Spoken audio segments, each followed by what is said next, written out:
The other day, I was talking with someone about Shenandoah National Park, which is a place I love very much. And I realized that I was getting a perhaps overeager gleam in my eye, like many of you have seen when we get into it about gardens and the growing season and how things are going. And then suddenly I realized that I'm like a kid talking super intensely about dinosaurs. I think I get that way about gardens and mountains because those are places that I connect with the transcendent, with the holy. And I'm not talking about the Garden of Eden or Mount Sinai, but the images are perhaps a bit biblical for a lifelong Unitarian Universalist like me. Traditionally, holy spaces and objects have been dedicated to a sacred purpose. They have been imbued with meaning.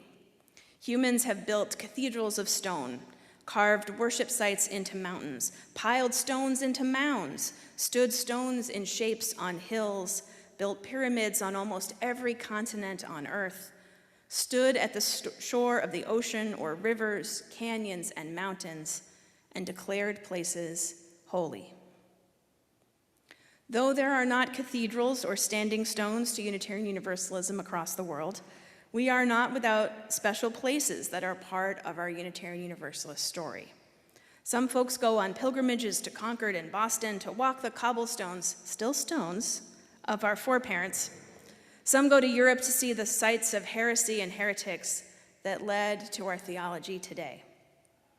Some have places that are particular to their own spiritual story, like me with mountains and gardens, that they may return to honor that process, whether human-made or out in nature. We might talk about holiness being more of an intention put on places and objects that connect us with the universe, a power outside of ourselves with the transcendent, with wonder. In the song we just sang with new words from Peter Mayer for the hymn Holy, Holy, Holy, he wrote, "Holy wind around me, holy sky above me, and holy ground beneath my feet. Over and below me, all the earth enfolds me, shelters, holds me, holy land and sea." Some Unitarian Universalist theologies describe everything in existence as holy.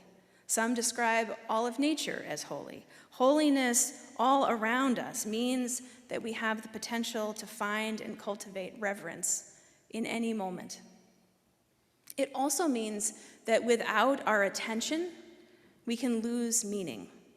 Without a big sign or stack of rocks saying, "Holiness here," the impetus on us is to pay attention. Part of a less traditional definition of holiness, that we might find the holy in more than just objects of veneration, is connected to the birth and expansion of humanism. Sometimes in common parlance we equate humanism and atheism, but they are different things. Humanism is the radical idea that people matter. Mason Olds, in his book on religious humanism, wrote, "The Renaissance humanists revolted against the otherworldliness of medieval Christianity, turning their focus away from a preoccupation with personal immortality and toward making the best of life in this world. The ideal human was no longer the ascetic monk, but the universal person of the world. They also reacted against religious restriction placed on knowledge. Instead, they increasingly relied on reason instead of faith." Early 20th century religious humanists focused on how, if this is the only existence we have, then we are called to build community on earth and to promote the welfare of all people. While religion is not necessary to a humanist belief, the early religious humanists and humanist values with us in Unitarian Universalism hold that religious community lends itself to developing ethical values and helping people to connect with nature and each other in positive ways. Humanism in the Renaissance and the early 20th century sowed the seeds of modernism and postmodernism and whatever we have today.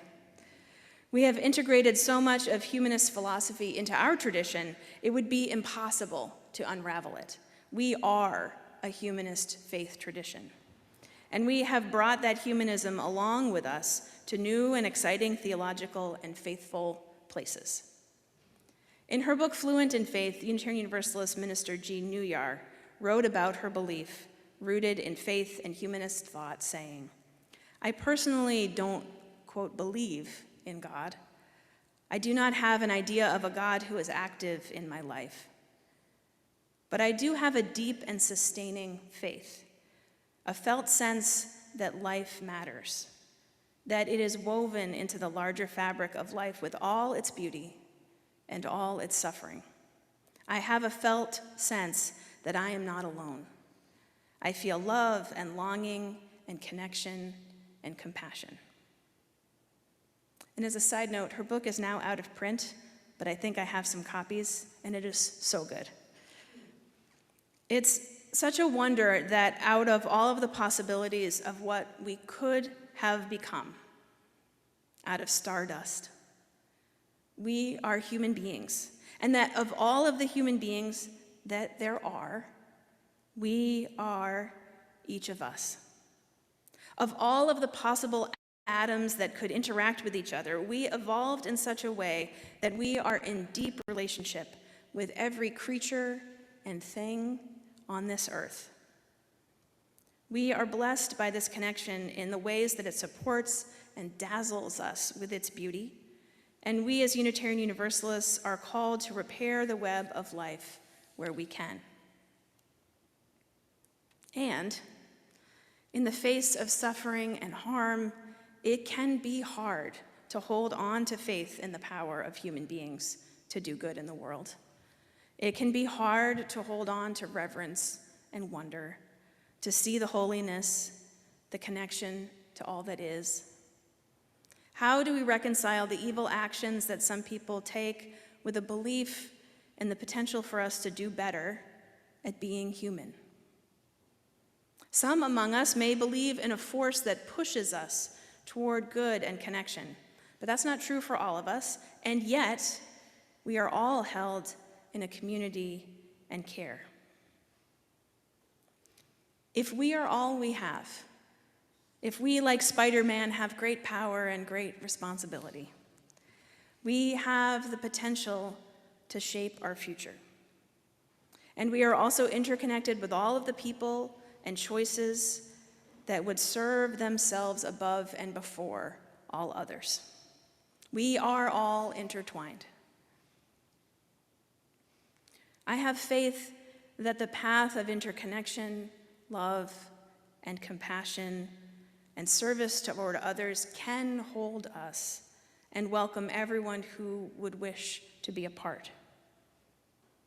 One of the ways that I keep that faith is being in community with you. May we all be strengthened in our commitments to each other and to the potential for good and justice in humanity.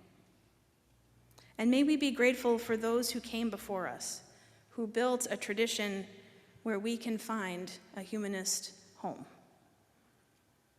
So may it be, and amen.